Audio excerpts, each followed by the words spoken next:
Hi everyone. So welcome back. We're gonna start with one of the very special standard of our standards on auditing, which is SA 580.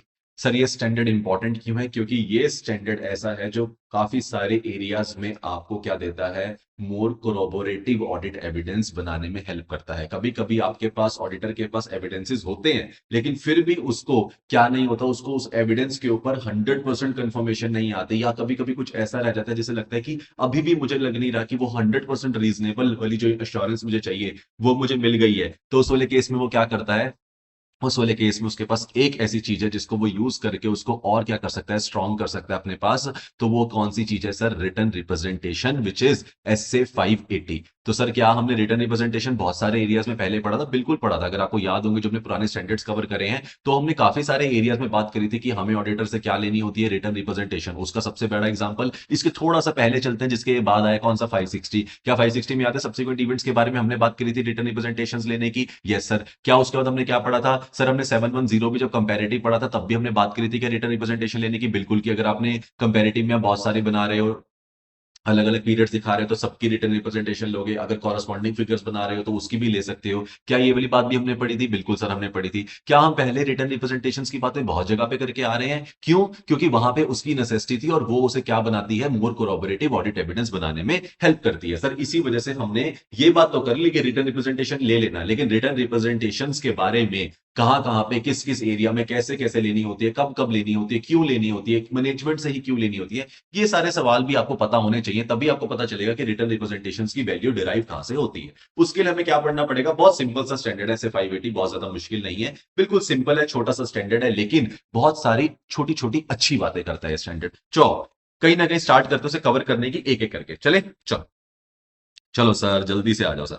Sir SA 580 क्या है? हमारा written representation है sir, ये clear है। बिल्कुल sir, ये हमारा done हो गया। यहां हमारे को नाम हम कभी नहीं भूलेंगे, ये तो पक्का है। तो SA 580 क्या कहता है? SA 580 सिंपल सी एक बात करता है। SA 580 बोलता है क्या, कि रिटर्न रिप्रेजेंटेशन क्या है, जो करता है deal with the auditors responsibility. क्या ऑडिटर की रिस्पॉन्सिबिलिटी होती है ये लेना? बिल्कुल। ऑडिटर की मैनेजमेंट की रिस्पॉन्सिबिलिटी होगी क्या रिटर्न रिप्रेजेंटेशन देना? नहीं। क्या मुझे मांगनी पड़ेगी? बिल्कुल मांगनी पड़ेगी। क्या कि मुझे भाई ऑब्टेन करनी है तुमसे, क्या रिटर्न रिप्रेजेंटेशन लेनी है मैनेजमेंट से, जहां पे भी अप्रोप्रिएट है। किससे लूंगा? मैनेजमेंट है तो मैनेजमेंट अगर टॉप हेड है, वरना TCWG का नाम ले सकता हूं। उन दोनों में से जिससे भी मुझे मिल जाए, जो भी मतलब मेरे लिए कौन होगा, जो राइट पार्टी होगी, मैं उससे क्या कर सकता हूं, पूछ सकता हूं। रिस्पॉन्सिबल पार्टी से मैं ले लूंगा। क्या ले सकता हूं? Yes sir. सर ऑब्जेक्टिव क्या होगा ऑडिटर का? सर देखो, ऑब्जेक्टिव ऑडिटर का जो बनता है 580 का, वो डिराइव होता है 210 से, है सर? बिल्कुल। कैसे? सर 210 के अंदर ऑडिटर क्या कहता है, मैं बता रहा हूं प्री कंडीशंस के अंदर तुम्हारी कौन कौन सी रिस्पॉन्सिबिलिटीज है। याद है हमने? सर अभी आपने कराया नहीं है इस रिवीजन के अंदर, पर तुम्हें पता होनी चाहिए प्री कंडीशंस मैंने कराई या नहीं कराई। सर 210 के अंदर हम क्या करते हैं, pre conditions of an audit लिखते हैं, एंगेजमेंट लेटर बनाते हैं। वहां पे हम ऑडिटर क्या बताता है, मैनेजमेंट को उसकी रिस्पॉन्सिबिलिटीज को याद कराता है, बताता है कि मैं पहले लिख के दे रहा हूं कि तुम्हारी कौन कौन सी रिस्पॉन्सिबिलिटी रहेगी। उसमें वो लिख के देता है कि तुम्हें सारी की सारी इंफॉर्मेशन जो भी मैं तुमसे मांगूंगा तुम्हें मुझे देनी पड़ेगी।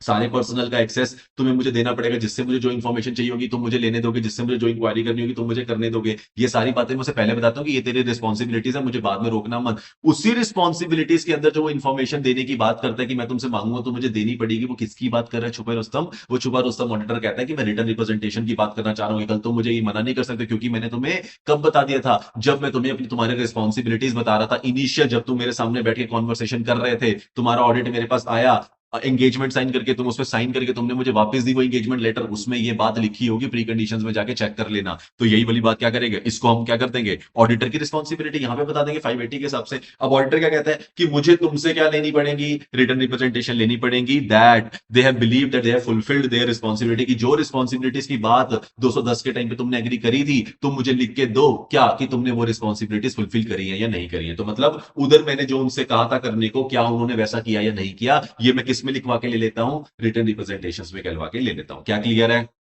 सर बिल्कुल, अब तो पक्का याद रहेगा। मतलब ऑब्जेक्टिव 580 का 210 से डिराइव होता है, बिल्कुल वहीं से डिराइव होता है। तो सर जितनी भी प्री कंडीशंस में आपकी रिस्पॉन्सिबिलिटी थी, क्या आपने वो रिस्पॉन्सिबिलिटी फुलफिल करी, आप मुझे लिख के दे दीजिए। ये मेरी पहली क्या हो जाएगा, मेरा पहला ऑब्जेक्टिव हो जाएगा लेने का, कि आपने सही तरीके से क्या करा रिस्पॉन्सिबिलिटी। उसमें क्या आता है, preparation and presentation as per AFRF पढ़ते हैं हम प्री कंडीशंस के अंदर, बिल्कुल वही से ही तुमने बनाई है ये इन्फॉर्मेशन। क्या तो मुझे लिख के दो कि वैसे ही तुमने क्या करी है, प्रिपेयर करी है, प्रेजेंट करी है। ठीक है जी। तो मतलब कि तुम्हारी फाइनेंशियल स्टेटमेंट कंप्लीट है, ये सारी इन्फॉर्मेशन जो तुमने ऑडिटर को देनी थी तुमने सही तरीके से दी है। ऐसा कुछ भी तुमने मिस नहीं करा, ये मुझे क्या चाहिए, तुमसे लिखा हुआ चाहिए। क्या क्लियर? Yes sir. उसके बाद कि मुझे और किस लिए चाहिए, कि मुझे इसलिए भी चाहिए तुमसे रिटर्न रिप्रेजेंटेशन, ताकि मेरे किसी भी एविडेंस को क्या करना होगा, मुझे सपोर्ट करने के लिए। मैंने क्या बोला, ये चाहिए किस लिए होता है, मोर कोरोबोरेटिव करने के लिए। मोर का मतलब है मेरे पास पहले कुछ होगा, बिल्कुल सर। तो मेरे पास एक ऑडिट एविडेंस है, पर कभी कभी मुझे लगता है कि इसके ऊपर मुझे एक एडिशनल क्या चाहिए, इसकी सेफ्टी वर्जन चाहिए। तो उसके लिए मैं क्या करता हूं, उसको कवर कर देता हूं फायरवॉल से, जिसे मैं बोलता हूं कौन सा, रिटर्न रिप्रेजेंटेशन। तो मतलब ऑडिटर कहता है अगर मुझे किसी भी केस में किसी एविडेंस के सपोर्ट में क्या चाहिए होगी, तुमसे रिटर्न रिप्रेजेंटेशन चाहिए होगी, मैं तुमसे लिखवा के लूंगा, तो तुम्हें मुझे देनी पड़ेगी। मतलब सपोर्ट करने के लिए अदर एविडेंस को भी मैं क्या लेना चाहता हूं, बिल्कुल ले सकता हूं। और किसी पर्टिकुलर एजर्शन के लिए, मतलब किसी स्पेसिफिक एजर्शन के लिए भी मुझे फाइनेंशियल स्टेटमेंट में अगर तुमसे कुछ लिखवा के चाहिए हुआ, तो तुम्हें मुझे देना पड़ेगा। ये क्या आता है, ऑब्जेक्टिव के अंदर आ जाता है। और तीसरा,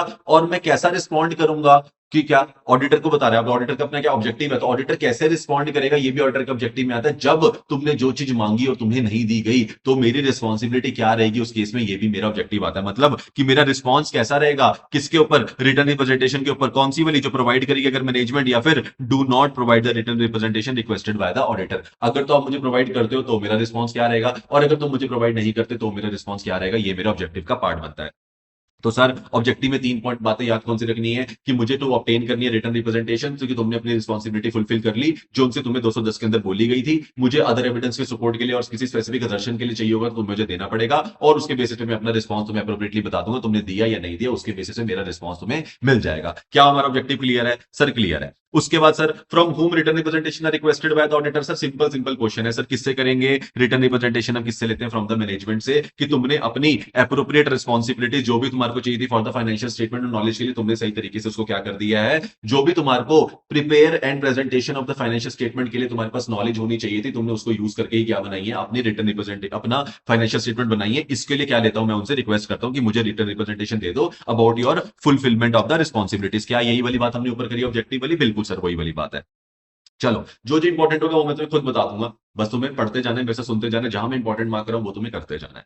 ठीक है सर, बाकी सारी बातें तुम्हारे माइंड में मैं बिठा दूंगा, तुम्हें कुछ याद नहीं रखना पड़ेगा, पेपर में याद आ जाएगा। Sir return representation about the management responsibility, अब वही जो हमने ऊपर बात करी है उसको हम क्या करें, एक्सटेंड करें। क्या कि हमने जो रिटर्न रिप्रेजेंटेशन ली मैनेजमेंट से, उसकी रिस्पॉन्सिबिलिटीज के बारे में कि तुमने वो फुलफिल करी है, उसके अंदर क्या क्या आता है। मतलब प्रिपरेशन ऑफ प्रेजेंटेशन, तो बिल्कुल सिंपल है, मैंने इसको बिल्कुल यहाँ पे जो राइट में लिखा यही आप लिख लीजिए। पी एंड पी मतलब preparation and presentation of the financial statement, आपने एएफआरएफ के हिसाब से बनाई है एज पर ऐसे 210, जैसे आपको रिस्पॉन्सिबिलिटी में बोला गया था, आपने वैसा करा, बिल्कुल करा। मतलब आपने फेयर प्रेजेंटेशन दी है मुझे फाइनेंशियल स्टेटमेंट की, यस दी है, ये आप मुझे लिख के दे दीजिए। ये होगी मेरी पहली। चलो, अब आता है सर कि आपने हर बार एक हम जो रिटर्न रिप्रेजेंटेशन है वो हम मैनेजमेंट से ही क्यों लेते हैं, why written representation always from the management. अरे यार, अगर हमारा वो रिटर्न रिप्रेजेंटेशन उसी से लेंगे ना जिसने प्रिपेयर करी होगी financial statement, preparation and presentation की रिस्पॉन्सिबिलिटी किसकी, मैनेजमेंट की, तो उसके ऊपर रिटर्न रिप्रेजेंटेशन किससे लूंगा, मैनेजमेंट से लूंगा। तो इसलिए मैनेजमेंट से ही मांगेंगे जिसने भी क्या बनाई है, prepare and presentation of the financial statement किया होगा। क्लियर है सर? हाँ, तो सर मैनेजमेंट ही पिक्चर में आएगा, बिल्कुल मैनेजमेंट पिक्चर में आएगा। लेकिन मैनेजमेंट आपको क्या बोलता है कि सर देखो ऐसा है, हम प्रिपेयर एंड प्रेजेंट जरूर करते हैं, लेकिन सारा काम हम नहीं करते हैं। मतलब सर, जहां जहां पे कभी कभी आपने एक वर्ड सुना होगा 500 के दौरान, आपने कुछ अगर आपको थोड़ा बहुत भी याद होगा अपना करा हुआ, कि सर एक मैनेजमेंट एक्सपर्ट नाम के बंदे की बात करते हैं कभी कभी, या फिर कभी वैल्यूएशन की बात आती है तो वैल्यूएशन एक्सपर्ट आ जाता है, जिसे स्टाफ इंजीनियर्स भी बोल दिया जाता है, या फिर एक्चुअलीज की बात कर लेते हैं जब भी कोई मेजरमेंट करवानी होती है हमने किसी चीज की, मतलब प्रोविजंस के लिए भी हम यूज कर लेते हैं कोई लीगल काउंसिल को। ये सारे लोग भी क्या मेरी प्रिपरेशन एंड प्रेजेंटेशन में हेल्प करते होंगे मैनेजमेंट को? बिल्कुल करते होंगे। तो जहां जहां मैनेजमेंट को जिस जिसकी हेल्प चाहिए होती होगी प्रिपेयर करने के लिए, क्या मैनेजमेंट उसको यूज करके बनवाती होगी? मैनेजमेंट तो बड़े खुले बोलते हैं सर हमारी बिल्कुल क्लियर है। क्यों? क्योंकि जहां जहां पे हमारे को अकाउंटिंग एस्टिमेट्स वगैरह की जरूरत थी उनके लिए हमने पर्टिकुलर एक्सपर्ट्स का यूज किया है। तो अगर आपने बनवाते हुए किसी भी एक्सपर्ट का यूज किया, उसके लिए आपने कोई इंक्वायरी करी होगी कि सर ये मेरी इंक्वायरी है, इसके लिए मुझे क्या करना है, मुझे ये फाइनेंशियल स्टेटमेंट बनानी है, इसमें हमारे को ये अमाउंट निकालनी है, इस अमाउंट के लिए मुझे हेल्प चाहिए एक्सपर्ट की। तो वो जो इंक्वायरीज हैं क्या वो मेरे रिटर्न रिप्रेजेंटेशन का पार्ट नहीं बननी चाहिए? बिल्कुल बननी चाहिए। तो वही वाली बात यहाँ पे कह रहा है क्या, कि management ask others involve in the, कि मैनेजमेंट ने क्या करा, मैनेजमेंट ने आस्क करा अदर्स को कि भाई तुम को मुझे इन्वॉल्व करना पड़ेगा किसमें, प्रिपरेशन एंड प्रेजेंटेशन में। तो उस वाले केस में in form of the inquiry, किस फॉर्म में आप इंक्वायरी करते हो, इंक्वायरीज करती है मैनेजमेंट, उनसे जो भी उनको क्या करना होता है पूछना होता है, जैसे कि एक्चुअली से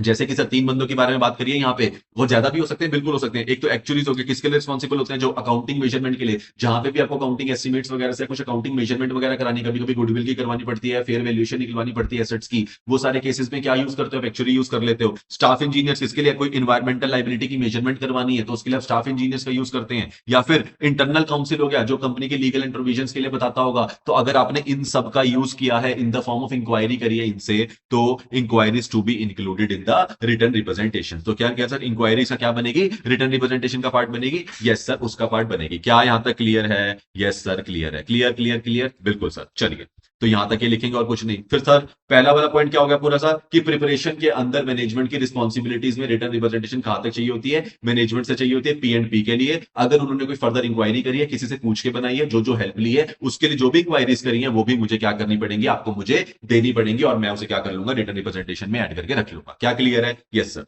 चलो सर, उसके बाद क्या आया, इंफॉर्मेशन प्रोवाइडेड जो आपने करी है एंड कंप्लीटनेस। तो ये मेरी क्या हो जाती है, सेकंड। एक हमने बात करी थी कि आपने जो बनवाई है प्रिपेयर एंड प्रेजेंटेशन, वो तो मैंने ले ली। अब आता है जो भी आपने मुझे उसके अंदर इंफॉर्मेशन प्रोवाइड करी, प्रिपेयर एंड प्रेजेंट करना एक तरफ, उसके अंदर जो इंफॉर्मेशन है, मतलब बैलेंस शीट जो फिगर्स बोल रही है, पीएनएल जो फिगर बोल रहा है, सीएफएस जो फिगर बोल रहा है, वो सारी फिगर्स क्या होनी चाहिए, कंप्लीट होनी चाहिए। क्या नहीं, बिल्कुल जो भी होनी चाहिए वो क्या एक्यूरेट होनी चाहिए, बिल्कुल। तो सर सिंपल सी बात है, ऐसे 210 के अंदर ही हमने ये बात करी थी कि आपको सारी रेलेवेंट इंफॉर्मेशन देनी है, करेक्ट पिक्चर देनी है, फेयर प्रेजेंटेशन देनी है, कि सारी ट्रांजेक्शंस आपने क्या कर ली है, रिकॉर्ड हो चुकी, कुछ भी मिस नहीं, कुछ भी ओमिट नहीं हुआ, कहीं कोई फ्रॉड, कहीं कोई एरर नहीं है। क्या क्लियर है बात? बिल्कुल सर। तो ये किससे लेते हैं हम सर, मैनेजमेंट से ले लेते हैं। क्या ये वाली बात क्लियर होगी? प्रिपेयर एंड प्रेजेंटेशन और कंप्लीट इंफॉर्मेशन के बारे में बात करता है, सिर्फ उसकी रिस्पॉन्सिबिलिटीज का। यहां तक डन? Done sir. चलो sir, why written representation about the management are necessary, कि सर हम जो मैनेजमेंट से रिटर्न रिप्रेजेंटेशन लेते हैं अबाउट द मैनेजमेंट रिस्पॉन्सिबिलिटी, वो नेसेसरी क्यों है? ये तो हम सर क्लियर है कि मैनेजमेंट ने अगर प्रिपेयर एंड प्रेजेंट करी है तो हमें उनसे चाहिए ही होगी। तो मतलब अगर मैनेजमेंट, अब मुझे ये चीज मानना कि मैनेजमेंट, क्योंकि मैंने मैनेजमेंट को 210 के अंदर कुछ रिस्पॉन्सिबिलिटीज के बारे में बोला था, तो उन्होंने कर ही ली होंगी, कि मैं क्या नहीं करता, बिलीव नहीं करता, मैं ऑडिटर हूं। तो मैं क्या करता हूं, मैं कहता हूं कि ठीक है, मैंने आपको रिस्पॉन्सिबिलिटीज बनाई, आपने एंगेजमेंट लेटर साइन करके दी, क्या मानोगे, लेकिन मुझे फिर भी आपसे लिख के चाहिए कि जो बात मैंने आपको मानने के लिए कहा था, आपने उसको माना है। तो यहां पे क्या लिखा है कि and about information provided and complete of transaction is not without obtaining confirmation. मैं तब तक नहीं मानूंगा कि जो आपने प्रिपेयर एंड प्रेजेंट किया और जो आपने कंप्लीट की बात में बात करी है वो सही ही होगा, जब तक आप मुझे रिटर्न रिप्रेजेंटेशन में लिख के नहीं देते कि मैंने अपनी रिस्पॉन्सिबिलिटीज को सारे तरीके से फुलफिल किया है, और आपको जो प्रिपेयर करके दिए, जो सब कुछ दिया है, वो कंप्लीट और फेयर प्रेजेंटेशन के साथ दिए। ये मुझे आपसे क्या चाहिए सर, लिख के चाहिए। ठीक है, तो मतलब मुझे agreed acknowledgement and understanding of the responsibility लिख के दे दो, कि आपने एक्नॉलेज भी किया रिस्पॉन्सिबिलिटीज को, सही समझा भी है, और उसी हिसाब से आपने काम किया, ये मुझे लिख के दे दीजिए। बस मुझे अपने क्या करना है, अपनी ऑडिट डॉक्यूमेंटेशन में, छोटी सी मेरी डॉक्यूमेंटेशन की इतनी मोटी सी फाइल बनती है, छोटी सी, उसके अंदर मुझे क्या करना पड़ेगा, ये लिख के लगाना पड़ेगा। बस मुझे उसके लिए चाहिए, ताकि मैं जल्दी से चैप्टर 6 की तरफ जा पाऊं और ऑडिट डॉक्यूमेंटेशन भी खत्म कर पाऊं, है ना सर? तो मतलब ये वहां लेके जाएंगे, बिल्कुल वहां लेके जाएंगे। चलो आ जाओ। तो sir, written representation requiring fulfilment of the management responsibility, मुझे सिंपल सा चाहिए कि आपने अपनी रिस्पॉन्सिबिलिटीज को फुलफिल कर लिया है। तो मतलब कहीं ना कहीं मैं उनसे क्या मांगता हूं, कि मुझे आप रिकन्फर्म करिए। 210 में तो आपने एक साथ साइन करके कंफर्म किया था कि आप करोगे, अब रिकन्फर्म कर दो कि आपने उसको सही तरीके से करा भी है और फुलफिल करा, एक्नॉलेज करा, इतना मुझे करके दे दीजिए। सर किस किस केस में अब आ जाता है क्वेश्चन कि हमें रिकन्फर्मेशन चाहिए ही होती है? ये तो वो वाली बात होगी कि आपने उनसे पूछा और उन्होंने लिख के दे दिया, बट कोई ऐसे भी केसेस होते हैं जहां रिकन्फर्मेशन मैंडेटरी हो जाए, बिल्कुल हो सकते हैं। सर कौन कौन से केसेस हो सकते हैं? एक तो सिंपल सी बात है, जो मैंने तुम्हें 210 के दौरान हमने बात करी थी, तुम्हें आज याद ही नहीं है। मतलब सर जो मैंने तुम्हें समझाया था, तुमने वो समझा ही नहीं, मतलब कि तुमने मिसअंडरस्टैंडिंग कर ली। तो पहला पॉइंट तो बहुत क्लियर होता है कि आपको रिकन्फर्मेशन या द्वारा रिटर्न रिप्रेजेंटेशन कब लेनी होती है, किस किस मैंडेटरी हो जाती है, जब आपको लगता है ऑडिटर को कि मैनेजमेंट ने आपको सही तरीके से समझा ही नहीं, मतलब मिसअंडरस्टैंडिंग समझी है उन्होंने। जो रिस्पॉन्सिबिलिटीज उन्हें बताई गई थी, उन्होंने बोला हमें थोड़ी पता था कि हमें वो इंक्वायरी वगैरह वाली बात भी लिख के देनी पड़ेगी। ऐसा नहीं है, आपको समझना चाहिए था। अगर आपने नहीं समझा तो वापिस मैं आपको क्या कर देता हूं, रिकन्फर्म करना पड़ेगा आपको, मुझे रिटर्न रिप्रेजेंटेशन में लिख के देना पड़ेगा। आपने इंक्वायरी करवाई है तो उसको आपने मेरे को दे दिया, बताया कि क्या क्या इंक्वायरीज करी है। पहला कौन सा हो गया सर, मिसअंडरस्टैंडिंग। उसके बाद तो बहुत सिंपल है, क्या सर, लोग बदल गए, जज्बात बदल गए। लोग बदल गए, जज्बात बदल गए, बिल्कुल लोग बदल गए। मतलब जो पहले वाले लोग थे जिनके साथ में 210 के टाइम पे बात हो रही थी, आज वो है ही नहीं। अगर वो है ही नहीं तो जो नवे नवे लोग हैं, तो क्या उनसे मुझे रिटर्न चाहिए होगी डब्ल्यूआर? बिल्कुल चाहिए होगी। तो क्या मुझे क्या करना पड़ेगा, रिकन्फर्मेशन चाहिए होगी। यस सर, तब मुझे क्या करना पड़ेगा, उनसे रिकन्फर्मेशन 100% केस में चाहिए होगी। जज्बात का मतलब सर, सर्कमस्टेंसेस ही बदल गए। कंपनी कहां से कहां पहुंच गई, कहां से कहां भी हो सकती है, कहां से कहां भी हो सकती है, मतलब किसी भी कहां से कहां में पहुंच गई कंपनी, तो उस वाले केस में भी मतलब चेंज इन द सर्कमस्टांसेस हो गया, या फिर दोज हु साइंड, जिसके बारे में बात हुई थी ऑडिट एंगेजमेंट में, वो क्या नहीं है, अवेलेबल नहीं है, तो मतलब जिन्होंने साइन करी थी, बात करी थी, वो तो आजकल है ही नहीं, या फिर कंपनी इतनी बड़ी हो गई, इतनी छोटी होगी, वहां से जो कंपनी पहले थी जिस लेवल पे, उस लेवल को चेंज कर सकती है, मतलब nature and size of business में बहुत बड़ा चेंज आ जाना। लास्ट वाला क्या है सर, लास्ट वाला सर सिंपल सा तरीका हो सकता है क्या, इसके अलावा क्या बदल सकते हैं, साल ही तो बदल सकता है, मतलब अगर आपका ईयर ही बदल गया, साल बदल गया, तो मतलब प्रीवियस ईयर के अंदर अगर आपने एंगेजमेंट करी थी, तो इस साल के अंदर क्या आपको दोबारा करनी पड़ेगी, बिल्कुल करनी पड़ेगी, तो नए साल के अंदर क्या नई एंगेजमेंट करते हैं, बिल्कुल करते हैं, तो ये चार बातों के अंदर आपको 100% केस के अंदर क्या लेनी पड़ती है, रिकन्फर्मेशन लेनी पड़ती है, किसके थ्रू, रिटर्न रिप्रेजेंटेशन के थ्रू। आप मांगोगे मांगोगे कब कब सर, जब मिसअंडरस्टैंडिंग हो जाए उनको, या फिर लोग बदल जाए, या फिर जज्बात बदल जाए, मतलब कंपनी बहुत बड़े से बहुत छोटी हो जाए, बहुत छोटी से बहुत बड़ी हो जाए, या फिर साल बदल जाए। क्या क्लियर है? Yes sir.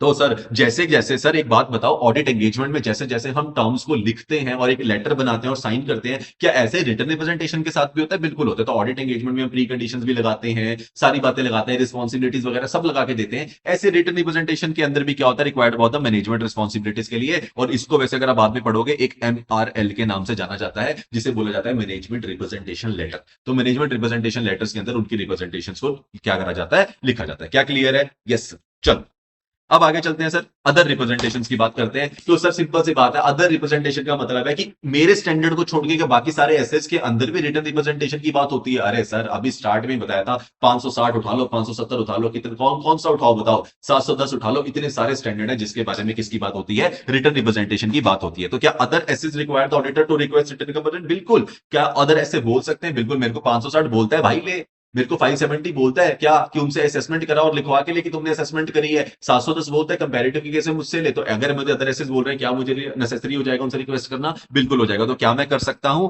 कर सकता हूं। ये तो क्लियर हो गया। फिर उसके बाद sir, in addition to the written about the written ये क्या प्रिपरेशन एंड प्रेजेंटेशन के साथ साथ मुझे क्या किसी और केस में भी डब्ल्यू चाहिए होता है? Very important. अब मैं आ रहा हूं इंपॉर्टेंट पार्ट पे। अब तक इंपॉर्टेंट पार्ट ऊपर कौन सा था, सिर्फ कि ये वाली रिकन्फर्मेशन किस केस में चाहिए होती है, यहां तक इंपॉर्टेंट था, ऊपर वाली सारी चीजें मैनेजेबल है। ठीक है, सिर्फ इंक्वायरी वाला पॉइंट अच्छा था कि इंक्वायरी वगैरह वाली चीजें क्या रिटर्न रिप्रेजेंटेशन में आती है, जो आप करते हो, मैनेजमेंट करती है, इंक्वायरीज वगैरह बिल्कुल आती है, यस करना है उसको। अब आता है सर क्या, कि जब आपने प्रिपेयर एंड प्रेजेंटेशन के साथ क्या क्या और इंक्लूड होता है किसके अंदर, दे में include representation about the following. किस किस केस में और चीजों में रिटर्न रिप्रेजेंटेशन में क्या क्या इंक्लूड होता है, किसके साथ में सर, प्रिपेयर एंड प्रेजेंटेशन के साथ में, ये समझा दो। चलो जी सर, इसको समझने का बहुत सिंपल सा तरीका है। कैसा सर? एसीपीडी याद रखेंगे। कौन सा एसीपीडी सर? बिल्कुल याद है तुम्हें, एसीपीडी एएफआरएफ के अंदर होता है, बिकॉज सर बिल्कुल सर याद है, amount, classification, presentation, disclosure, sir वो सब तो हमें बहुत अच्छे से याद होता है। एसीपीडी तो आप बहुत पढ़ा चुके, जिसके लिए 315 में सर हम इधर वाला रैप लगाते हैं, रिस्क असेसमेंट प्रोसीजर वाला। बिल्कुल सही। तो चलो अब क्या कहता है ये, कि कहता है कि अगर आपको प्रिपरेशन एंड प्रेजेंटेशन के साथ में रिटर्न रिप्रेजेंटेशन के लिए और लेनी है, तो आप किस किस एरिया में आप रिटर्न रिप्रेजेंटेशन को लेना चाहिए, या आप लेते हैं, या आप इंक्लूड करते हैं, क्या क्या हो सकते हैं वो एरियाज।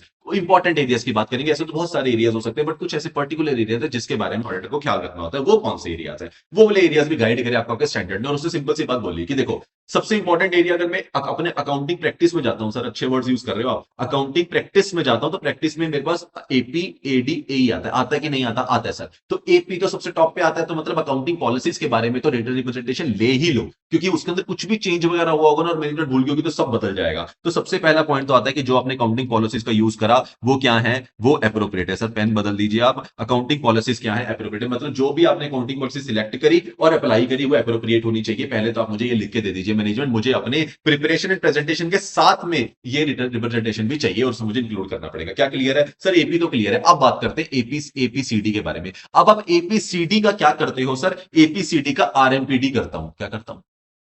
तेरे एपीसीडी का आरएमपीडी, तेरे एपीसीडी का आरएमपीडी। सर आरएमपीडी का मतलब आपको याद रखना पड़ेगा क्या, कि सर इतना सा बात याद रखना कि कुछ ऐसे मैटर्स भी हो सकते हैं जिसके बारे में मुझे क्या करनी पड़ेगी, जो मेरे लिए रेलेवेंट है। किसके हिसाब से रेलेवेंट होती है चीजें सर? एएफआरएफ। तो मतलब कोई भी ऐसी चीज, कोई भी ऐसे मैटर जो मेरा एप्लीकेबल फाइनेंशियल रिपोर्टिंग फ्रेमवर्क बोलता है कि कुछ ऐसे मैटर्स हैं जो तेरे को क्या करने चाहिए, जो तेरे लिए क्या है सर, रेलेवेंट है, उसको तूने सही तरीके से क्या कर लिया हो, आरएमपीडी कर लिया हो। क्या कर लिया हो सर? आरएमपीडी कर लिया। क्या उसे एसीपीडी बोल सकता हूं? है बिल्कुल सिंपल ही। आपने उसे अकाउंट फॉर कर लिया हो, सही तरीके से प्रेजेंट कर लिया हो, सही तरीके से डिस्क्लोज कर लिया हो, सही तरीके से क्लासिफाई कर लिया हो। क्या आप ये भी लिख सकते हो? लिख तो सकते हो, लेकिन इन्होंने क्या लिखा, इन्होंने बस थोड़ा सा उसे चेंज करके एपीसीडी की जगह आरएमसीडी कर दिया। कैसे? मतलब उन्होंने बोल दिया रिकॉग्नाइज कर लिया हो, मेजर कर लिया हो, प्रेजेंट कर लिया हो, डिस्क्लोज कर लिया हो। क्या पीडी बदला? नहीं बदला। मेजर का क्या बदल गया? एम बदल गया। सी की जगह, क्लासिफिकेशन की जगह इन्होंने क्या यूज कर लिया? सिर्फ मेजर यूज कर लिया। अकाउंट फॉर को तो प्रेजेंटेड ही बोलते हैं, रिकॉग्नाइज ही बोलते हैं। क्या इतना क्लियर है? Yes sir. तो मतलब सर सिंपल सी बात है, सबसे पहले तो आप अकाउंटिंग पॉलिसी के बारे में तो अलग से लिखवा लो। उसके अलावा जो भी एएफआरएफ के लिए इंपॉर्टेंट रेलेवेंट मैटर्स है, उसके ऊपर भी आपने क्या कर लिया हो कि पूछ लो कि आपने सही तरीके से क्या उसको काउंट फॉर किया, मतलब प्रेजेंट किया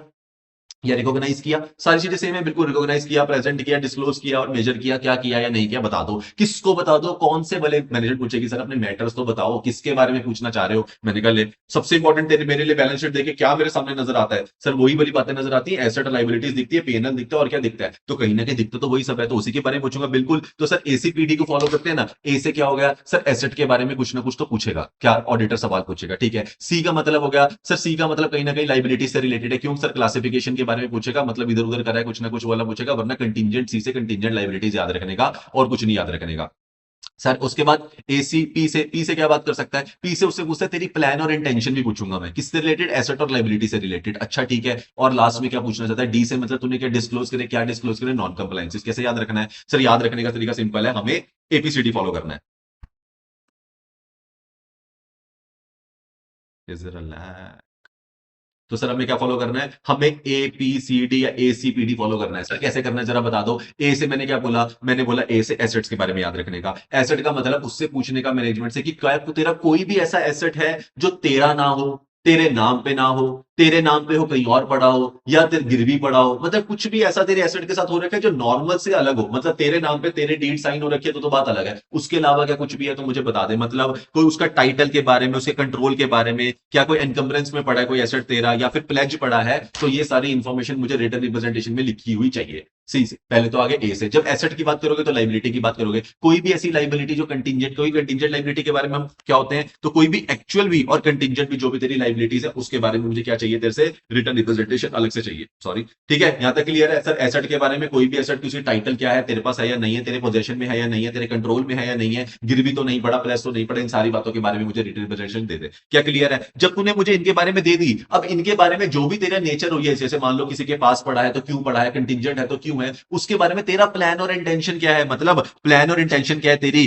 जो अफेक्ट कर सकती है क्या किसी भी वैल्यू को या क्लासिफिकेशन को, किसकी? एसेट एंड लाइबिलिटीज की। मतलब कहीं ना कहीं जो तेरी एसेट एंड लाइबिलिटीज है, इसको तूने तेरी प्लान और इंटेंशन किया इसके पीछे, ताकि उसी के बेसिस पे तो मुझे इसका क्या देखना पड़ेगा? इंपैक्ट देखना पड़ेगा फाइनेंशियल स्टेटमेंट के अंदर, जो क्या कर सकती है? फिगर्स को चेंज कर सकती है। क्या पता इस फिगर को मुझे एक्चुअल वैल्यू पे लेना है या कैरिंग वैल्यू पे लेना है, या सही क्लासीफाई मैंने सही करा या नहीं करा, नॉन करंट एसेट होगा या करंट एसेट होगा, ये सारी बातें मुझे क्या करनी पड़ेगी? फिर डिसाइड करनी पड़ेगी। तो मुझे इसके बारे में भी तेरा प्लान और इंटेंशन चाहिए।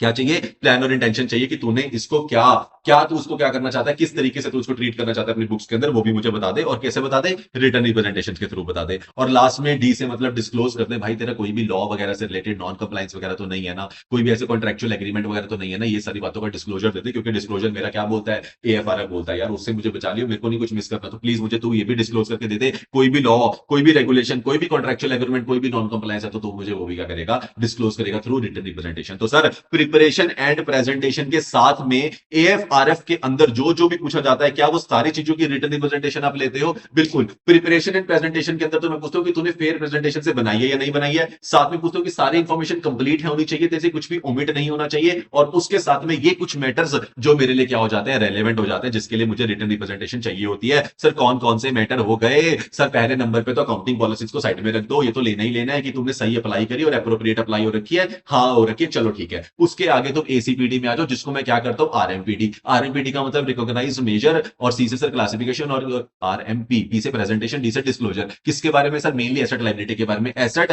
तेरे नाम पे है, किसी और के नाम पे, किसी नाम पे गिरवी पड़ा है, नहीं पड़ा है, बता दे। बताने के बाद कोई भी लाइबिलिटी तेरी एक्चुअल है और क्या है तेरी कंटीजेंट है, उसके बारे में बता दे। दोनों चीजें पूछने के बाद उसके बारे में उसका उसकी प्लान और इंटेंशन बता दे, ताकि इसकी वैल्यू सही तरीके से कैलकुलेट हुई है नहीं हुई है मुझे पता चल जाएगा। मतलब कैरिंग वैल्यू पे लेना है या क्लासिफिकेशन सही करनी है, सही हेड में डालना है या नहीं डालना, पता चल जाएगा। और लास्ट में एक चीज और बता दे, कोई भी लॉ, कोई भी रेगुलेशन, कोई भी कॉन्ट्रेक्चुअल एग्रीमेंट, कोई भी नॉन कंप्लायंस का डिस्क्लोज कुछ है तो मुझे क्या कर दे? डिस्क्लोज कर दे। क्या ये बात मेरी क्लियर है? Yes sir. चलो सर उसके बाद एडिशनल रिप्रेजेंटेशन क्या मैं मांग सकता हूं? अरे सर अभी आप समझो ना, ये जो चैप्टर है ना, इसके अंदर ना एक स्टैंडर्ड बचने का, कौन सा बचने का सर? 265 बचने का सर, बिल्कुल बचने का। तो सर कहीं ना जो ये डेफिशिएंसीज इंटरनल कंट्रोल वाली बात है ना, इसके बारे में भी क्या रिटर्न रिप्रेजेंटेशन चाहिए होती है? बिल्कुल चाहिए होती है। तो वो इंटरनल कंट्रोल वाला पॉइंट अपने ने कवर नहीं किया, बट करना है, बिल्कुल करेंगे कवर। तो उसके लिए भी क्या रिटर्न रिप्रेजेंटेशन ले सकते हो? बिल्कुल ले सकते हो। तो बोला एडिशनल रिटर्न रिप्रेजेंटेशन चाहिए, तो मांग सकते हो क्या? मांग सकते हो। किस केस में? जो भी डेफिशिएंसीज इंटरनल कंट्रोल में है मैनेजमेंट तो उससे अवेयर है ना, ये मुझे लिख के दे दे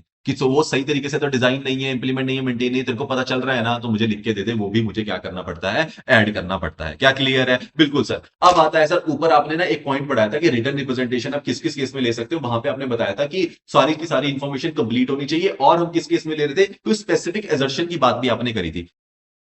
हाँ जी, तो अभी हमने ऊपर बात कर ली, अब नीचे चलते हैं। नीचे में क्या था हमारा? Written representations about specific assertions. तो सर एक बात बताओ, अभी ऑब्जेक्टिव के अंदर हमने एक बात करी थी कि जहां पे भी अदर एसेस वगैरह कोई अदर सपोर्टिव के अंदर अगर हमें कोई ऐसे के साथ में एविडेंस चाहिए या किसी और एविडेंस को सपोर्ट करने के लिए रिटन रिप्रेजेंटेशन चाहिए, तो आप ले सकते हो, बिल्कुल ले सकते हो। नंबर 2 पे उसके साथ में हमने एक और चीज पढ़ी थी। क्या पढ़ी थी? कि सर उसके अंदर अगर स्पेसिफिक एजर्शन के लिए भी आपको चाहिए होगी ना, तो भी मेरे ऑब्जेक्टिव के अंदर वो आती है। तो बात कर लेते हैं। अब ऑब्जेक्ट क्या है? Written representation about specific assertion. क्या इंपॉर्टेंट है? बिल्कुल इंपॉर्टेंट मार्क करेंगे इसको।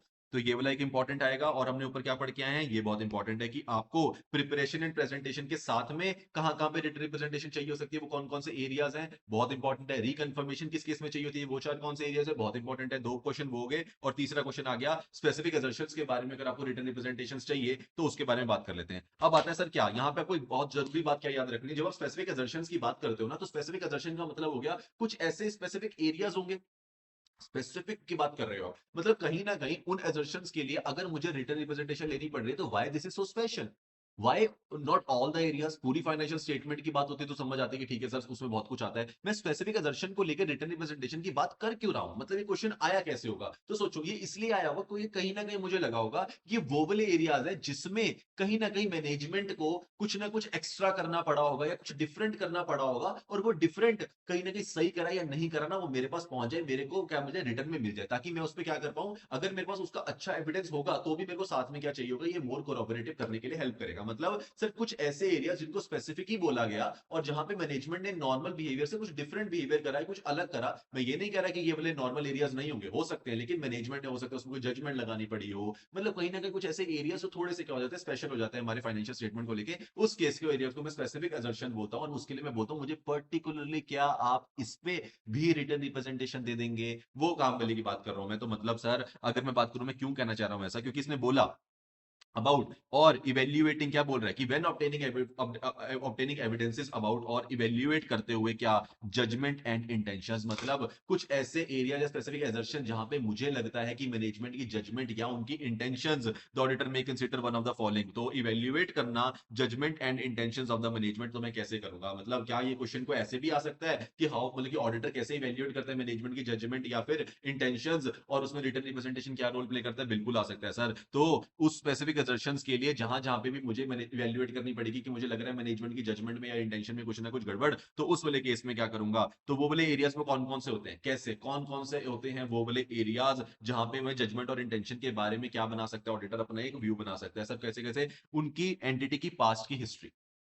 अब मुझे उस एंटिटी के बारे में पुराना पता है, मैं उसका 3 साल से ऑडिट कर रहा हूं, मैं अच्छे से मैनेजमेंट को जान चुका हूं। तो मतलब कहीं ना कहीं मोला जाए तो उनकी पास की हिस्ट्री तो पता चल, क्या उनसे उनकी इंटेंशंस के बारे में फेयर आइडिया मिल जाएगा, बिल्कुल मिल जाएगा। और जैसा जैसा वो काम करते हैं, जिस जिस एरिया में मेरे सवाल का आंसर करते हैं, क्या आपको उसके बारे में, मैनेजमेंट के बारे में पता चलता रहता है ज्यादा? बिल्कुल मतलब कहने का मतलब क्या है, एंटिटी के रीजन क्या होते हैं फॉर चूज करना एक पर्टिकुलर एजर्शन को। जब भी कोई पर्टिकुलर कोर्स ऑफ एक्शन लेने की बात की जाती है, तो एंटिटी का क्या रीजन होता है, एंटिटी क्या रीजन से करती है, कि क्योंकि उन्हें सब सही करना है, या उन्हें अपने सिर्फ उनका फोकस होता है कि मेरी फाइनेंशियल स्टेटमेंट बस अच्छी दिखनी चाहिए, सही और गलत से उन्हें परवाह नहीं है। तो मतलब मैं जानना चाहता हूं कि मैनेजमेंट को इवेल्युएट करना चाहता हूं, उसकी इंटेंशंस, उसके उसका एक्चुअली में मुद्दा क्या है, मैनेजमेंट है कैसी, उसकी इंटीग्रिटी पे क्या कोई डाउट करना चाहिए, नहीं करना चाहिए, वो कैसे पता चलेगा मुझे? अगर मैं सर उनका पास का बिहेवियर देख लूंगा तब पता चल जाएगा। उनका एक्चुअली में करने का तरीका देखूंगा कि वो कोर्स ऑफ एक्शन क्या लेते हैं, वो पता चल जाएगा। या फिर उनकी ability for the specific course of action की, एक्चुअली उनकी एबिलिटी कितनी है, क्या वो किसी भी वर्ष तक जाके चीज को ठीक करने के लिए तैयार रहते हैं, इससे बहुत अच्छा पता चल जाएगा। या फिर existence of lack of any other information, या फिर मुझे लगता है कि क्या कि एग्जिस्टेंस या फिर लैग है फॉर एनी अदर इन्फॉर्मेशन जो मुझे ऑब्टेन करनी चाहिए थी during the course of audit may be inconsistent with the management judgement और इंटेंट। कहीं ना कहीं कोई ऐसी इन्फॉर्मेशन या कोई ऐसी इन्फॉर्मेशन जो लैग लगती है मुझे, जो कि मेरे पास होनी चाहिए थी लेकिन मुझे नहीं मिल रही है because of reason, because of any reason of the management, की वो मुझे प्रोवाइड नहीं कर रहे हैं, देना नहीं चाहते, छुपा रहे हैं, कहीं ना कहीं उससे भी मुझे क्या पता चल जाता है मैनेजमेंट की इंटीग्रिटी के बारे में। तो कहीं ना कहीं क्वेश्चन क्या कहना चाहता है, स्पेसिफिक असर्शन का मतलब क्या है कि कुछ ना कुछ ऐसे एरियाज जहां पे, वो ऐसे एरियाज हैं जहां पे मुझे लगता है कि मैनेजमेंट के इंटेंशन में या फिर मैनेजमेंट की किसके अंदर, मैनेजमेंट की जजमेंट में मुझे पक्का लग रहा है कुछ ना कुछ डाउट है। तो इन चीजों को क्लियर करने के लिए, इवेल्युएट करने के लिए मैं कौन से मीडियम्स का यूज करता हूं, वो सारी बातें यहाँ पे करी गई हैं। क्या ये इंपॉर्टेंट है? बहुत इंपॉर्टेंट है ये 4 पॉइंट्स। क्या क्लियर है सर? यस सर क्लियर है। 4 points are very important. Yes sir. कौन कौन से सर? अगर मुझे मैनेजमेंट के बारे में, उनकी इंटीग्रिटी के बारे में, उनकी जजमेंट को पहचानना है, इवेल्युएट करना है, तो कैसे करूंगा सर? उनकी पास हिस्ट्री को देख लूंगा, उनका कोर्स ऑफ एक्शन देख लूंगा किसी रीजन को लेके, उनका रीजन क्या है उसको पर्टिकुलर कोर्स ऑफ एक्शन को चूज करने का ये देख लूंगा, उनकी एबिलिटी क्या है इससे पता चल जाएगा। या फिर अगर मुझे लगता है एग्जिस्टेंस है या फिर lack of any other information है जो मेरे पास होनी चाहिए थी, मुझे इजीली मिल जानी चाहिए थी लेकिन मुझे नहीं मिल रही due to any reason by the management, inconsistence की वजह से, तो भी मुझे क्या लग जाएगा? पता लग जाएगा। क्या क्लियर है? Yes sir. तो sir for example if the intent of the management is important to the valuation basis for the investment, it may not be possible to obtain sufficient appropriate audit evidence without a written representation. तो कहना क्या चाह रहा है कि अगर मान लो management का इंटेंट क्या है कि इंपॉर्टेंट है भाई मेरे लिए वैल्यूएशन करवाना, वैल्यूएशन का बेसिस इंपॉर्टेंट है, जो ये इन्वेस्टमेंट है ना, इसकी क्या वैल्यूएशन है एक्चुअल में, तो उसको मुझे क्या करवाना पड़ेगा? मुझे उसको इवैल्यूएट करना पड़ेगा, मुझे किसी की एक्सपर्ट की हेल्प लेनी पड़ेगी। मैनेजमेंट ने कुछ ना कुछ उनका इंटेंट बता रहा है उस केस में, क्योंकि वो इतना इंपॉर्टेंट है। तो मैंने ऊपर बात की थी ना, आप इंक्वायरी करते हो, वो इंक्वायरीज मुझे चाहिए। उसका मतलब ही यही है कि अगर आपने ऐसा कुछ, आपका इंटेंट है, तो वो मेरे लिए, चाहे मैं कितना भी ऑडिट एविडेंस ले लूं उस पे, मुझे आपके साथ में, उसके साथ में आपका क्या चाहिए होगा? रिटर्न रिप्रेजेंटेशन भी चाहिए होगा, क्योंकि उसमें आपका इंटेंट जुड़ा था, आप उसको क्या करवाना चाहते थे? वैल्यूएशन करवाना चाहते थे। उसके पीछे के रीजन मुझे जाने, तो मुझे रिटर्न रिप्रेजेंटेशन में वो इंक्वायरी वगैरह सब लिख के दे दीजिए। क्या क्लियर है? Yes sir. अब यहां से सर और क्लियर हो गया। बिल्कुल सिंपल सिंपल टॉपिक बचा है। वैसे कि इंपॉर्टेंट क्वेश्चन हमने कवर कर लिए, काफी हद तक हमने कवर कर लिए। Sir date of a period covered by the written representation में क्या डेट होनी चाहिए, क्या पीरियड होना चाहिए? सर बता दो सर, सिंपल सी बात है। क्या रिटन रिप्रेजेंटेशन इज, क्या है वो? एक ऑडिट एविडेंस है या नहीं है? बिल्कुल sir, written representation is an audit evidence. Yes sir. अगर ऑडिट एविडेंस है तो उसके बेसिस पे क्या आप ओपिनियन में हेल्प कर सकता है फॉर्म करने में? बिल्कुल सर कर सकता है। अगर कर सकता है तो ऑडिट रिपोर्ट के हमेशा आफ्टर रिटन रिप्रेजेंटेशन ही आपको बनानी चाहिए। बिल्कुल। तो क्या हुआ? रिटन रिप्रेजेंटेशन किससे पहले चाहिए होता है आपको? आपकी date of signing of audit report से पहले तक के आपको क्या लेने होते हैं? रिटन रिप्रेजेंटेशन लेनी होती है, क्योंकि ऑडिट रिपोर्ट के अंदर वो बहुत बड़ा रोल प्ले करते हैं, तो आप उसके बिना आपकी ऑडिट रिपोर्ट तो नहीं बन सकती। क्या क्लियर है? बिल्कुल सर। तो मतलब but not after the date of the auditor's report, मतलब एज नियर एज प्रैक्टिकेबल का मतलब क्या होता है कि जितना हो सके पास में ले लीजिए, और लेकिन ऑडिट रिपोर्ट के फाइल करने से बाद नहीं, ऑडिट रिपोर्ट के पहले आपको क्या करना पड़ेगा? ले लेने चाहिए। और एंड कोई भी इवेंट्स या कंडीशंस, क्या हमने किसकी बात कर रहे हैं सर? आगे आगे 560 लिंक करने पे आगे, कोई भी events and conditions after the balance sheet date up to the audit report, वो सारे क्या होते हैं? सब्सिक्वेंट इवेंट, चाहे वो एडजस्टिंग हो, नॉन एडजस्टिंग हो। इसके बारे में भी क्या आपको रिटर्न रिप्रेजेंटेशन लेने की बात करता है? 560 ने खुद बोला था आपको लेनी चाहिए, तो वो भी आपको क्या करनी पड़ती है? लेनी पड़ती है, बट हमेशा ऑडिट रिपोर्ट के साइन करने से पहले तक। क्या क्लियर है? Yes sir. तो क्या रिटर्न रिप्रेजेंटेशन में सारे पीरियड की लेता हूँ? बिल्कुल आप सारे पीरियड की ले सकते हो। क्या ये बात हमें किसने सिखाई थी सर? हमें आपको 710 ने सिखाई थी सर, हमें तब भी याद है। 710 ने बोला था अगर आपको पिछले साल की आप ले रहे हो कॉरेस्पॉन्डिंग, तो उसकी ले लो। अगर आपको स्पेसिफिक रिटर्न रिप्रेजेंटेशन ले लेना, क्यों? अगर आप कंपैरेटिवली बहुत सारे साल इंक्लूड कर रहे हो। क्या मेरी बात याद है 710 में? यस सर, हमें याद आ रहा है, बहुत अच्छी बात है। उसके बाद सर सिंपल सी बात है, क्या ये बात बोलते हैं कि मैनेजमेंट कहती है अरे अरे मैं दे दो देता, अरे अरे मैं दे तो देता, अगर वही मैनेजमेंट होती जो मैनेजमेंट के साथ तुमने बातें करी थी, बट अब तो मैं वो मैनेजमेंट हुई नहीं, मेरे चेंज हो गए क्या की मैनेजर पर्सोनल, जो तुम्हारे साथ डील करने आए थे, जिनके साथ तुमने ऑडिट एंगेजमेंट साइन करी थी ना, आज वो नहीं रहे, आज वो ऑर्गेनाइजेशन का हिस्सा नहीं है। तो इस वजह से हो सकता है कि मैं तुम्हें क्या ना दे पाऊं, मैं तुम्हें नहीं दे पाऊंगी क्या रिटर्न रिप्रेजेंटेशन, कुछ एरियाज में मैं आपको नहीं प्रोवाइड कर सकती हूँ। मेरी लाइबिलिटी क्या हो जाती है? डिमिनिश हो जाती है, क्योंकि जिनसे आपने बात करी थी वो तो मैं हुई नहीं। मैं बोलता हूँ देख मैनेजमेंट ऐसे है, रिटर्न रिप्रेजेंटेशन में तेरी कंपनी का नाम लिखा था, तेरी मैनेजमेंट का नाम लिखा था, किसी पर्टिकुलर इंसान का नाम तो लिखा नहीं था। तो सिंपल सी बात है, मैनेजमेंट के बारे में बात हुई थी, क्या तू मैनेजमेंट है इस टाइम पे? उसने बोला हाँ, तो मैंने कहा मुझे तेरे से रिटर्न रिप्रेजेंटेशन मांगता, बात खत्म। मतलब if management change then also written representation required for all. मुझे नहीं फर्क पड़ता तेरी मैनेजमेंट चेंज हो या ना हो, आज कोई एक बंदा भी मुझे जानता है नहीं जानता वो बंदा है या नहीं है, मुझे फर्क नहीं पड़ता, मेरे को मैनेजमेंट से लेने का, तू मैनेजमेंट है तो तू देगी, बात खत्म। क्या क्लियर है? बिल्कुल sir. Form of written representation क्या होता है? तो उसे क्या बोलते हैं sir? Also known as management representation letter. उस फॉर्म को बोल देते हैं WRL, रिटर्न रिप्रेजेंटेशन लेटर। अगर आप देखना चाहते हो तो आप यहाँ पे देख सकते हो, इस तरीके से लगाई जाती है। चार्टर्ड अकाउंटेंट डियर सर, ये पूरी रिप्रेजेंटेशन है, ये कंफर्म करते हो आप कि आपने अपनी रिस्पॉन्सिबिलिटीज को फुलफिल कर लिया है, जो एजम्पशंस ली आपने सारी रीजनेबल ली हैं, रिलेटेड पार्टी आप मुझे डिस्क्लोज करेंगे, सब्सिक्वेंट इवेंट आप मुझे डिस्क्लोज करेंगे, और कोई भी अनकरेक्टेड मिसस्टेटमेंट्स होगी 450 के साथ, देखो सारे स्टैंडर्ड जहां जहां पे चाहिए होता है आप मुझे सब कुछ बताएंगे। इन्फॉर्मेशन आपको प्रोवाइड करनी पड़ेगी, एक्सेस करोगे सारी इन्फॉर्मेशन का दोगे, अनरिस्ट्रिक्टेड एक्सेस दोगे, सारी की सारी अकाउंटिंग रिकॉर्ड्स आपके को पूरी तरीके से सबमिट करोगे, पूरा का पूरा डिस्क्लोज करोगे, कोई भी मटेरियल में स्टेटमेंट नहीं होनी चाहिए फ्रॉड और एरर से, ठीक है ना। उसके बाद कोई भी अगर आप इन्फॉर्मेशन दोगे मैनेजमेंट एम्प्लॉयज वगैरह से रिलेटेड, अगर कहीं पे आपको फ्रॉड या सस्पेक्टेड लगा है तो भी बताओगे, डिस्क्लोज करोगे कोई भी all information related to allegation, अगर आपके ऊपर कोई एलिगेशन भी लगा है तो भी आप मुझे डिस्क्लोज करोगे, कोई नॉन कंप्लायंस है तो भी आप मुझे डिस्क्लोज करोगे। क्या आपने नॉन कंप्लायंस पढ़ा था? Yes S P and P के साथ में फोर्थ वाला पॉइंट था सर, जो आपने डिस्क्लोज के बारे में बोला था कि कोई भी लॉ रेगुलेशन या फिर कोई एग्रीमेंट या फिर कोई नॉन कंप्लायंस, यस। और we have disclose your identity as entity related party, अगर 550 के हिसाब से आपको अवेयर होती है तो आप वो भी मुझे डिस्क्लोज करोगे। ये सारी बातें आप मुझे कहां देते हैं? WRL में, जिसको मैं मैनेजमेंट रिप्रेजेंटेशन लेटर में लिख देता हूं। क्या क्लियर है? अरे सर अब तो एक नंबर क्लियर है।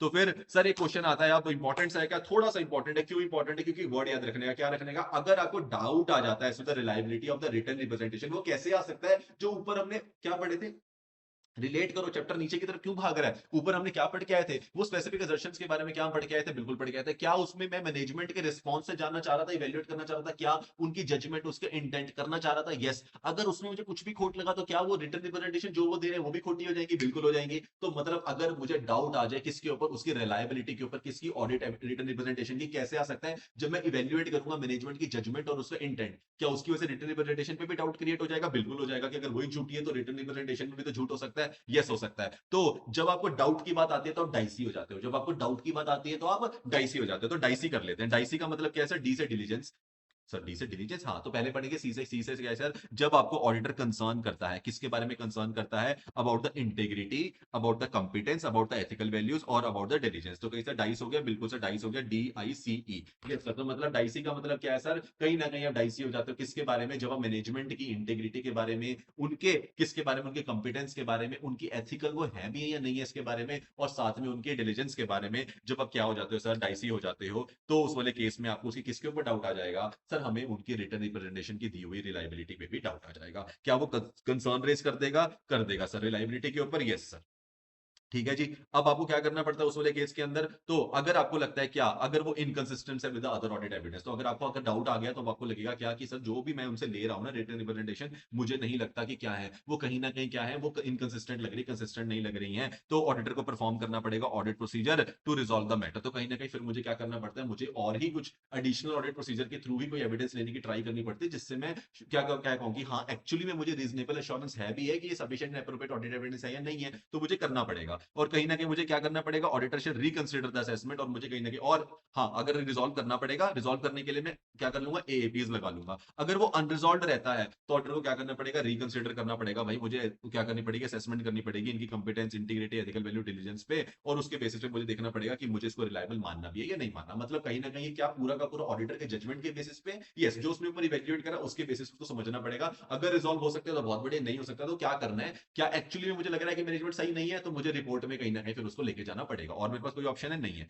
तो रैप प्लस वैप लगाने की ट्राई करूंगा बिल्कुल, और एडिशनल तो यही कर सकता हूं। मतलब उसे बोला गया कि अगर आपको नहीं रिलायबल लगता आप एप्रोप्रिएट एक्शन लीजिए। एप्रोप्रिएट एक्शन कि सर वो और मैं कुछ नया ट्राई करने की ट्राई कर सकता हूं, एडिशनल ऑडिट प्रोसीजर करने की ट्राई कर सकता हूं, बिल्कुल। तो आप कहीं ना कहीं रैप प्लस वैप का यूज करिए, ऑडिट एविडेंस को ऑब्टेन करिए। अगर आपको लगता है साथ में रिटर्न रिप्रेजेंटेशन ले लीजिए, बट अगर रिटर्न रिप्रेजेंटेशन नॉट कंसिस्टेंट लगे आपको अदर एविडेंस के साथ, आपने जो रिटर्न क्या लिया ऑडिट, अब कहानी कैसे आती है सर? आपके पास एक ऑडिट एविडेंस था, रिटर्न रिप्रेजेंटेशन में क्यों लेने निकला था? क्योंकि मुझे इसको और पक्का करना था, कोलैबोरेटिव करना था। अब दिक्कत सर इतनी सी आ गई कि जो मेरे पास ये है और जो ये लिख के दे रहे हैं, ये दो बातें आपस में मैच ही नहीं कर रही है। मुझे लगा था ये इसको सपोर्ट करेगी, ये इसको सपोर्ट नहीं कर रही है, तो इसके अगेंस्ट खड़ी है। मेरे को ऑडिट एविडेंस बोल रहा है ना, ये बोल रही है हाँ, मैनेजमेंट कह रही है हाँ हाँ बिल्कुल ठीक है, ऑडिट एविडेंस बोल रहा है कुछ भी ठीक नहीं है। अरे भाई ये तो आपस में मैच करने चाहिए, ये तो और इसको पक्का करनी चाहिए, ये तो अगेंस्ट कर रही है। तो ऐसे वाले केस में जब वो अदर एविडेंस को सपोर्ट नहीं करती, उसके लिए मुझे पता चल जाता है कि रिटर्न रिप्रेजेंटेशन में इंटीग्रिटी पे डाउट आ रहा है, मैनेजमेंट झूठ बोल रही है, ऑडिट एविडेंस तो कुछ और ही पिक्चर बता रहे हैं। इसका मतलब जब ऐसा डाउट आ जाए, मतलब आपको जजमेंट पे डाउट आ गया,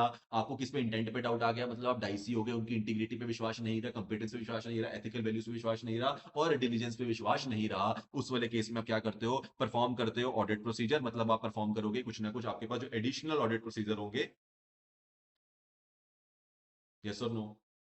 जब आप एडिशनल ऑडिट प्रोसीजर परफॉर्म करोगे, अगर आपको लगता है कि उसके काम रिजॉल्व हो गया तो बहुत बढ़िया, नहीं हुआ तो आप 705 के अंदर जाते हो और रिपोर्ट कर देते हो। क्या क्लियर है? बिल्कुल सर। आपको अगर ऑडिट प्रोसीजर मिले, आप क्या करिए? एडिशनल प्रोसीजर लगाने की ट्राई करिए। अगर आपको मिल जाते हैं बहुत बढ़िया, नहीं मिलते तो आप रिपोर्ट में ले जाइए, जैसा मैंने बताया। सिंपल सी बात है। अगर आपको इंटीग्रिटी पे डाउट आ गया तो आ गया तो आ गया। अब आने के बाद उसको रिजॉल्व करने के लिए आप क्या कर सकते हो, आप ऑडिट प्रोसीजर्स को परफॉर्म करके देख सकते हो, एप्रोप्रिएट एक्शन ले सकते हो। If appropriate action helps you to resolve the matter, very good. नहीं हेल्प करता है तो आपको क्या करना पड़ता है, फिर आपको 705 के अंदर लेके जाना पड़ता है। यही आपके पास एक सॉल्यूशन है। क्या क्लियर है? Yes sir. Requested representation provide ही नहीं करती। अब बात आती है कि जो मैंने मांगी, मेरे को याद है मैंने ऊपर पढ़ा था ऑब्जेक्टिव में, क्या तुम लिख के दो कि तुमने अपनी रिस्पॉन्सिबिलिटी फुलफिल करोगे और तुमने उसको एक्नॉलेज किया है। वो क्यों एक्नॉलेज करवाया था? क्योंकि कल तुम ये ना बोल पाओ हम तो नहीं देंगे। अरे भाई तुमने एक्नॉलेज किया कि तुम्हें रिस्पॉन्सिबिलिटी समझ आ गई, उसमें लिखा था कि मैं मांगूंगा तो तुम्हें देनी पड़ेगी। अब तुम क्या बोल रहे हो कि नॉट प्रोवाइडेड, हम नहीं देते। अगर आप नहीं देते तो मैं डिस्कस करूंगा वाई, क्यों नहीं देना चाहते। आपकी इंटीग्रिटी पे मुझे रिवैल्यू, अब मुझे इंटीग्रिटी पे डाउट आ जाएगा। कोई चीज मांगी आपने मना कर दी, क्यों मना कर दिया? सब कुछ सच्चे हो तो दे दो ना, नहीं दे रहे हो तो इंटीग्रिटी पे डाउट आ जाएगा। मतलब क्या पूरी डाइसी पे डाउट आ जाएगा? बिल्कुल सर आ जाएगा। यहाँ पे मैं डाइसी हो जाऊंगा और उसके बेसिस में एप्रोप्रिएट एक्शन ले लूंगा। अगर मुझे लगता है वो रिजॉल्व हो सकता है तो बहुत बढ़िया, नहीं रिजॉल्व हो सकता तो 705 में। और 705 में क्या कर सकता हूँ, 705 में क्या कर सकता हूँ, disclaimer of opinion. Disclaimer of opinion क्यों सर? क्योंकि आप दे ही नहीं रहे हो लिख के जो मुझे चाहिए। अब मुझे यही नहीं पता कि ये सही है या नहीं है। जब सही है या नहीं है ही नहीं पता होता और मैं यही नहीं बोल पाता, क्या unable, inability to obtain sufficient and appropriate audit evidence, मुझे नहीं पता, मुझे मिले नहीं है। मैं ये भी नहीं बोल सकता ये सही है, ये भी नहीं बोल सकता कि कुछ मैनेजमेंट हेल्प ही नहीं कर रही है। इसके से मेरे हाथ खड़े हैं, मैं क्या कर दूंगा, डिस्क्लेमर दे दूंगा। क्या क्लियर है?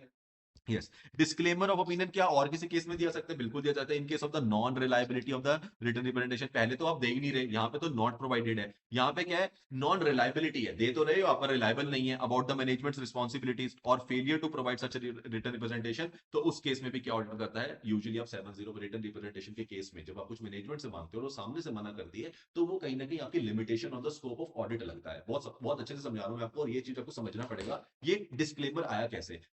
आपको किसी चीज का नाम मिलना, आपके ऑडिट के अंदर लिमिटेशन लगाना होता है आपके स्कोप ऑफ ऑडिट में। आपका स्कोप ऑफ ऑडिट जो मांगता है वो आप 210 में लिख के देते हो। जब आप उसे लिख के देते हो और आप मैनेजमेंट से साइन करवाते हो तो मैनेजमेंट को उसको एक्नॉलेज करना उनके लिए क्या हो जाता है, मैंडेटरी हो जाता है। अगर आप नहीं कर रहे हो तो कहीं ना कहीं कोई चीज मेरी मांगी जो मेरे आगे बढ़ने के लिए क्या एक सीढ़ी है, मुझे आप दोगे तभी मैं आगे बढ़ूंगा। अब आप मुझे नहीं दे रहे हो, आप मुझे वहीं रोक रहे हो, that is limitation on my scope of audit. आप मेरे स्कोप ऑफ ऑडिट को लिमिटाइज करेंगे तो मैं क्या देता हूं, हमेशा उस केस में डिस्क्लेमर ऑफ ओपिनियन चूज करता हूं, पहले विड्रॉल चूज करता हूं। अगर विड्रॉल नहीं करने का ऑप्शन मुझे आप देते हैं, मैं बोलूंगा फिर नहीं मैनेजमेंट में काम करूंगा अगर आप नहीं दोगे तो। अगर मेरे को विड्रॉल का ऑप्शन है तो ठीक है। मेरे को कभी कभी लॉ गवर्न करता है कि आप विड्रॉ नहीं कर सकते, लॉ रेगुलेशन है ऐसी है कि मेरे को करना ही पड़ेगा। उस केस में फिर मैं 705 में डिस्क्लेमर ऑफ ओपिनियन देता हूं कि मैं बोल ही नहीं सकता हूं कि मैनेजमेंट सही है या नहीं है, क्योंकि मुझे मैनेजमेंट की इंटीग्रिटी पे डाउट आ गया, बिकॉज वो मुझे क्या नहीं कर रहे, रिटर्न रिप्रेजेंटेशन नहीं दे रहे। क्या मेरी बात क्लियर है? ये आपको पता होना चाहिए। यहाँ लिखा है नहीं लिखा, बट आपको फिर भी पता होना चाहिए। क्लियर? Yes sir. तो उस केस में सर आप डिस्क्लेमर कब देते हो, जब कंक्लूड करते हो अबाउट द मैनेजमेंट के ऊपर डाइसी है, प्लस रिस्पॉन्सिबिलिटी जो 210 के अंदर आपने उसे बताई थी वो क्या करने नहीं कर रही है, परफॉर्म नहीं कर रही है। मतलब अपने 210 वाली बात में वो कंप्लीट इन्फॉर्मेशन नहीं दे रही है, ओमिट कर रही है, वो प्रिपेरेंट प्रेजेंटेशन सही से तरीके से करके नहीं दे रही है, एपी सही तरीके से फॉलो नहीं करा, सारी बातें जो ऊपर हाँ करी थी वो ना हो गई हैं। अगर आप कंक्लूड करते हो कि आपको डाउट आ रहा है उनकी इंटीग्रिटी के ऊपर कि वो रिलायबल नहीं लग रही है आपको, उस वाले केस में आप 705 का सहारा लीजिए और आप क्या कर दीजिए, डिस्क्लेमर ऑफ ओपिनियन दे दीजिए। और यहाँ पे हमारा बहुत प्यारा सा कौन सा स्टैंडर्ड एंड होता है सर, एस ए 580। तो सर अगर सिंपल सी बात करी जाए तो क्लियर बात ये है कि अगर तो मेरे को मिल गई किसी भी केस की किसी भी रीजन की वजह से नहीं मिलती, चाहे उनकी इंटीग्रिटी पे डाउट हो, वो दे ना रहे हो, तो 705 आता है। बहुत सिंपल। अगर वो दे रहे होते तो मैं चेक करता हूँ, उसके लिए मुझे उनकी इवेल्युएट करनी पड़ती है जजमेंट और इंटीग्रिटी के बारे में। यहाँ तक भी क्लियर है। और उसके ऊपर मैं क्या बात करता हूँ कि अगर मुझे डाइसी होगा तो डाइसी के 5 वर्ड्स कौन से, मुझे बस इतने से याद रखने हैं। उसको मैंने याद रखने क्या इसे मैनेजमेंट रिप्रेजेंटेशन लेटर बोलते हैं, बिल्कुल बोलते हैं। उसके बाद डेट और पीरियड क्या रहता है, near to the end of the auditor, audit report से पहले रहता है। उसके अलावा कुछ बातें याद है नहीं सर? कैसे इवेल्युएट करता हूं मैं उनको सर, पास हिस्ट्री की वजह से कितना रिलायबल है, कैसे उन्होंने कोर्स ऑफ एक्शन लिया। और लास्ट वाला पॉइंट, अगर मुझे लगता है वो इनकंसिस्टेंट दे रहे हैं अपना रिस्पॉन्स, जो ऑडिट एविडेंस से मैच नहीं कर रहा, ये बातें मुझे क्या बिलीव कराती है कहीं ना कहीं उनकी उनकी किसके ऊपर, जजमेंट के ऊपर, इंटेंशन के ऊपर डाउट आता है। क्या इंटरनल कंट्रोल की डेफिशिएंसीज भी मेरा रिटर्न रिप्रेजेंटेशन का पार्ट बनती है? मैं ले सकता हूँ, बिल्कुल ले सकता हूँ, एडिशनल रिटर्न रिप्रेजेंटेशन के नाम से ले लूंगा। और कौन कौन से पीएनपी के साथ क्या कुछ और एरियाज होते हैं? हाँ सर बहुत होते हैं। प्लस एसीपीडी का आरएमपीडी जिसके अंदर एसेट लाइबिलिटी की बात होती है और नॉन नॉन जो भी नॉन कंप्लायंस होता है उसको डिस्क्लोज करने की बात होती है। ये सब के ऊपर भी ऑडिटर मांग सकता है। क्या मांग सकता है? यस सर बिल्कुल। उसके बाद क्या मैं रिकन्फर्मेशन की बात कर सकता हूँ? बिल्कुल कर सकता हूँ सर। किस केस में? अगर तो आपको समझ ही नहीं है, या फिर लोग बदल गए, या फिर एक्चुअली में सर्कमस्टांसेस ही बदल गए, या फिर साल ही बदल गया। क्या यहाँ तक क्लियर है? बिल्कुल सर। इसके ऊपर क्या आता है, सिर्फ ऑब्जेक्टिव की बात होती है, वो हम पढ़ चुके हैं। क्या यहाँ तक क्लियर है? यस। क्या हमने रिवाइज भी कर लिया? छोटे में छोटा रिवाइज हो गया। Yes sir. चलिए जी, बाय बाय, टेक केयर। जल्दी से मिलते हैं नेक्स्ट लेक्चर के साथ, नेक्स्ट वाले ऐसे के साथ, जो हम इतने अच्छे से समझेंगे, इतने बढ़िया तरीके से करेंगे कि कुछ भी मिस नहीं होगा, एक भी पॉइंट नहीं छोड़ेंगे और हम पास होने वाले हैं। अगर आप लोगों को ये लेक्चर पसंद आया, प्लीज क्या करना है, सिर्फ लाइक करना है। दूसरा क्या करना है, कमेंट में जाके ये बताना है कि आपको सबसे बढ़िया पार्ट क्या लगा या आपने नया क्या सीखा। I just want to know कि आपको पहले कितना आता था और उसमें हमने क्या ऐड ऑन किया, क्योंकि अगर कुछ ऐड ऑन नहीं किया तो रिजल्ट में भी कुछ ऐड ऑन नहीं होगा, राइट। तो कुछ ना कुछ तो डेफिनेटली ऐड ऑन होगा, मुझे बताना। और जहां जहां पे आपको लगता है कि हम इंप्रूव कर सकते हैं या और कुछ आपको मुझसे चाहिए, तो प्लीज प्लीज प्लीज आप मुझे कमेंट में लिख के बता सकते हैं। चलिए bye bye, take care, see you in the next lecture.